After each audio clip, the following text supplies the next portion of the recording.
చంద్రబాబు నాయుడు గారు అధికారంలో ఉన్నప్పుడు లులు మాల్ని మాత్రం నెత్తిన పెట్టుకుంటారు. సో తాజాగా ఇప్పుడు వివాదం ఏంటంటే విజయవాడలో కూడా లులు మాల్ ఏర్పాటు చేయాలి అనేది ఒక ప్రపోజల్ ఉంది. దానికి లులు మాల్ మేనేజ్మెంట్ ప్రభుత్వానికి ప్రపోజల్ పెట్టింది. మాకు విజయవాడలో 5 ఎకరాల స్థలం ఇవ్వండి, మేము లులు మాల్ పెడతాము అని. విజయవాడలో అసలే కంజెస్టెడ్, అక్కడ అంత రోడ్లు కూడా అంత విస్తారంగా ఉండవు, బిల్డింగ్స్ ఎక్కువ ఉంటాయి, కమర్షియల్ కాంప్లెక్స్లో ఎక్కువ ఉంటాయి, ఆ రోడ్లన్నీ కూడా కొంచెం ఇబ్బందికరంగానే ఉంటాయి. గవర్నర్పేట బస్ డిపో ఉంది, అది ఇంతకుముందు ఓల్డ్ బస్ స్టాండ్ అనమాట. గతంలో అక్కడ బస్ స్టాండ్ ఉండేది, ఆ తర్వాత పండిట్ నెహ్రూ బస్ స్టాండ్ కట్టిన తర్వాత దాన్ని డిపోగా వాడుతున్నారు. అది మొత్తం 13 ఎకరాల స్థలం. సో ఆ స్థలంలో 5 ఎకరాల వరకు లులు మాల్కి ఇవ్వడానికి ప్రభుత్వం ప్రపోజల్స్ పెడుతోంది. అయితే వీళ్ళు 5 ఎకరాలే అడుగుతారా, ప్రస్తుతానికి ఎన్ని ఎకరాలు అనేది లేదు, 5 ఎకరాలే ఇస్తారా 10 ఎకరాలు ఇస్తారా అనేది కూడా తెలియదు. నగరం నడిబొడ్డున అంత విలువైన భూమి లులు మాల్కి ఎందుకు?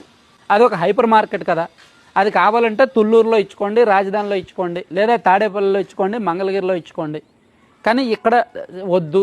అది ప్రభుత్వ స్థలం, ఆర్టీసీ స్థలం.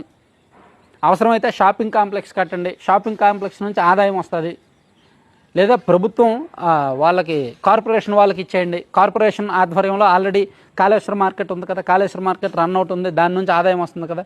అలాగే ఎన్టీఆర్ కాంప్లెక్స్ నుంచి ఆదాయం వస్తుంది కదా, అలాగే దీని నుంచి కూడా ఆదాయం వస్తుంది.